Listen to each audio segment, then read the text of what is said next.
Joe Filto, l'ironie du 13. Bonjour. Salut, comment ça va? Ça va super bien, toi? Oui, ça va super bien. Oui. Brasserie de Lévis, que je connais pas beaucoup. Fait que je suis en train d'apprendre à vous connaître, mais c'est normal, là. Tu me disais, vous avez à peu près 2 ans. Ça fait 2 ans qu'on est installé là. On avait commencé. Ça fait un petit peu plus que 2 ans que le nom est parti. On va brasser au Ralbock à contrat au début pour justement commencer à se faire connaître, avoir des points de vente, puis pouvoir un peu tester le marché. Puis, tu sais, ça a bien fait parce que dans le fond, tu sais, les ventes se faisaient, puis ça allait bien. On a monté un réseau de distribution, fait que ça a été beaucoup plus facile quand on a arrivé le plan d'affaires pour partir tout ce qu'on fait là. Puis, ça fait 2 ans.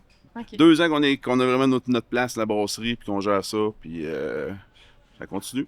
Vous avez parti avec quoi? Ben là, attends, on va reprendre les affaires du début, en fait, parce que tu nous as apporté quelque chose à goûter. Tu nous disais tantôt, c'est notre gros vendeur. Ça, Ouais. c'est laquelle? Ça, c'est l'Archaïque. New England IPA à 6,4 Citra Galaxy Sabro. C'est une recette que j'ai montée parce que dans le fond, à la base, je brassais maison chez nous.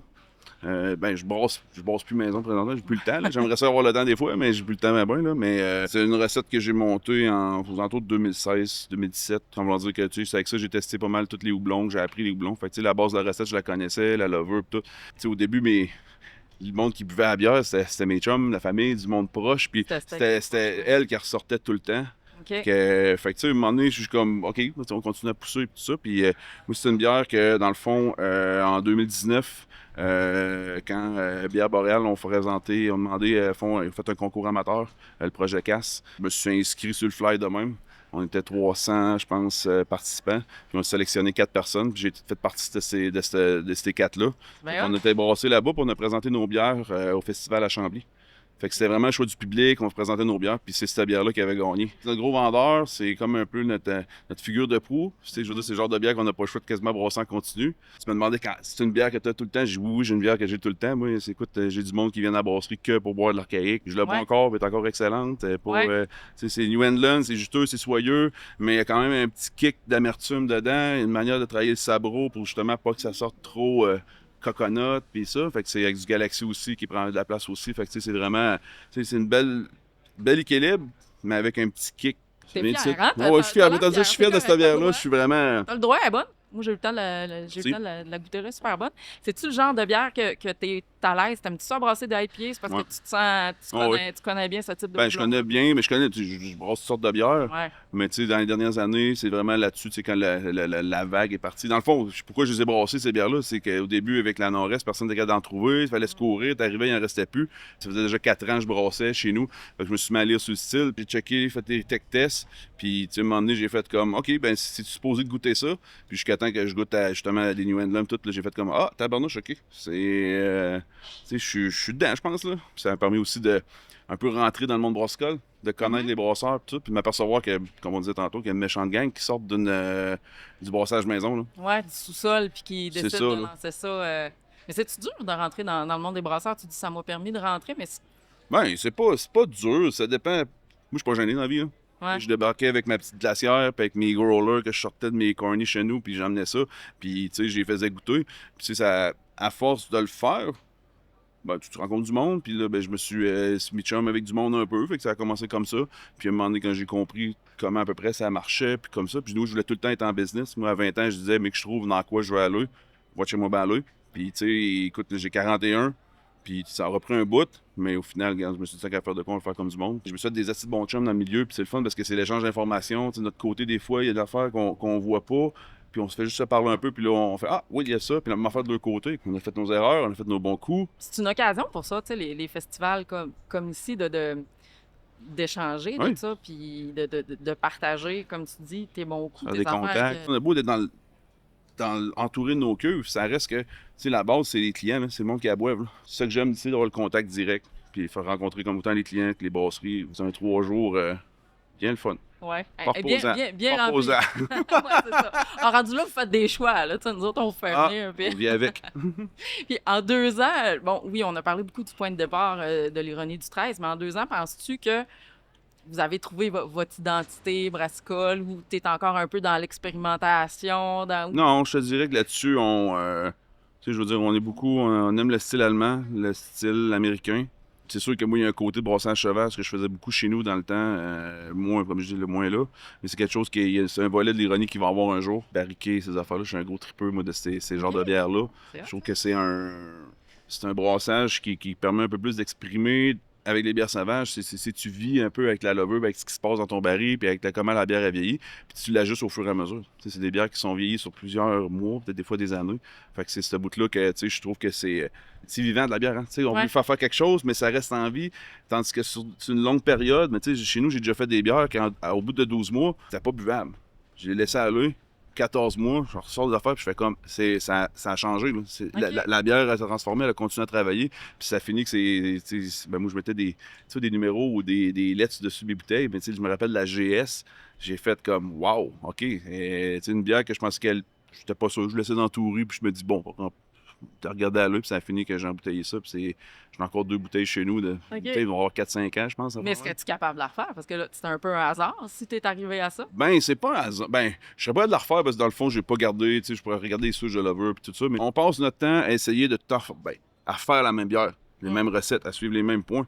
Puis c'est le côté des brassages sauvages que, d'une année à l'autre, où tu changes tes barils, tu changes quelque chose, mais c'est sûr que c'est différent. C'est pas, je te dirais que moi, dans la vision que j'ai d'un peu de brassage spontané, ces affaires-là, c'est de vivre avec le moment présent. Pas essayer de refaire la même technique, je vais le faire, mais que ça sorte pareil. C'est comme je dis, c'est de vivre avec le fait que c'est des levures sauvages, c'est pas la même technique de brasse, c'est pas la même pensée que nos bières qu'on fait au jour le jour.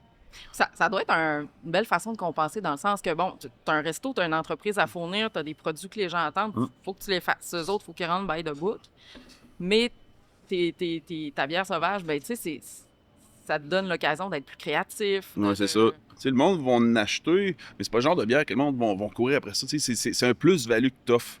C'est égoïste, c'est pas mal plus parce que moi, je vais en faire. That's it. Oui. Mais j'aime ça.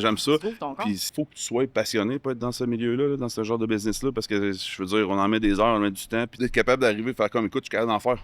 Ils sont bonnes, je les aime. Est-ce que c'est plus difficile de tenir le salon de dégustation, d'assurer comme le côté restauration avec ton brassage? C'est-tu un plus ou un moins? Dans le sens où juste distribuer, est-ce que ce serait plus facile pour vous autres ou ça vous apporte plus vraiment d'avoir un resto?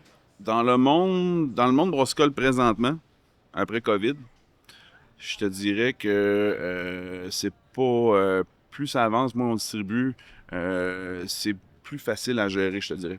Okay. Parce que dans le fond, c'est que il y a beaucoup de joueurs sur le marché. C'est pas facile. Nous autres, on a fait le choix de justement réduire, mais d'être présent dans nos points de vente, d'être là. Fait que tu sais, c'est le bout où ce que je brasse. Je veux dire, on gère une business. Je fais les ventes. Comme j'ai entendu, j'ai des enfants, j'ai ma maison, j'ai mes activités.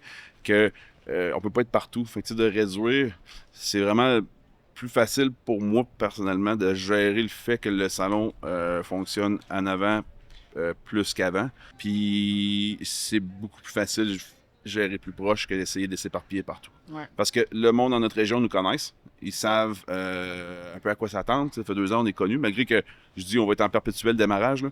Puis c'est plus facile de faire connaître le brand dans le coin qu'à 300 km que chez nous. Parce que je peux pas faire la même job à 300 km de la brasserie comme je la fais à 10, 15, 20, 30 km de la brasserie. Puis comment, parce que là, on sent que les brasseries, bon, vont se concentrer sur leur clientèle, leur secteur, leur région, souvent. Ouais. Vous, est-ce que ça vous implique aussi d'utiliser plus de produits locaux? Est-ce qu'il y en a dans votre secteur que vous voulez mettre de l'avant? Sur quoi? Nous, la majorité des grains de base qu'on utilise, c'est de la malterie Côte-Laflamme. Okay. À Saint-Narcisse de Beau-Rivage. Je sais pas si tu as entendu parler, ils ont eu une balade passée au feu, tout. On a été vraiment, ça nous a fait de quoi, là, je veux dire. Ben, tu sais, là, c'est content qu'ils vont revenir tous. Fait que c'est vraiment, les grains, la majorité des grains vont venir locaux. On prend de la levure du labo à la pocatière. Tu sais, oui, on en utilise des houblons québécois, mais de l'autre côté, selon le type de bière qu'on fait, puis que, tu sais, je veux dire, que le monde veut, ben, on n'a pas le choix non plus de prendre des houblons de l'extérieur. Oui, c'est ça. C'est pas toujours facile de rester québécois. Ben, on prend l'eau. L'eau, elle vient la source d'eau vient du fleuve direct, on va dire. Mais l'eau change de goût, par exemple. C'est ça qui fait que les... On a une très belle eau, très belle et bonne eau à Saint-Romuald. Ouais. C'est vraiment... Non, on a vraiment une eau qui est vraiment douce, qui est pas... qui a, oui, des minéraux dedans, mais pas en fou. Là, je veux dire, c'est une belle base d'eau pour être capable d'ajuster nos profils selon nos recettes. Là. Tu la servirais avec quoi, de l'archaïque? Mettons que c'est toi qui fasses souper à soir, là. Puis moi, je dis, je veux boire de l'archaïque, tu me sers ça avec quoi? Ben moi, personnellement, c'est pas une bière. Parce que, regarde, me dire personnellement, Ben, la bière, New England, que. Parce que, tu sais, je me dis, on a tous un palais différent. On a tous des goûts différents. Fait que, tu sais, les accords, oui, il y a des bières accords, toutes. Mais moi, je trouve que ça ici, là, moi, en apéro. Pour goûter pleinement la Ah, j'ai un bière. apéro, fromage, les saucisses cocktails. Tu sais, moi, Ouais. ou bien tout seul, là, je veux dire. La Mais c'est simplicité. vraiment. Moi, non, je prends pas de New England en soupant, là.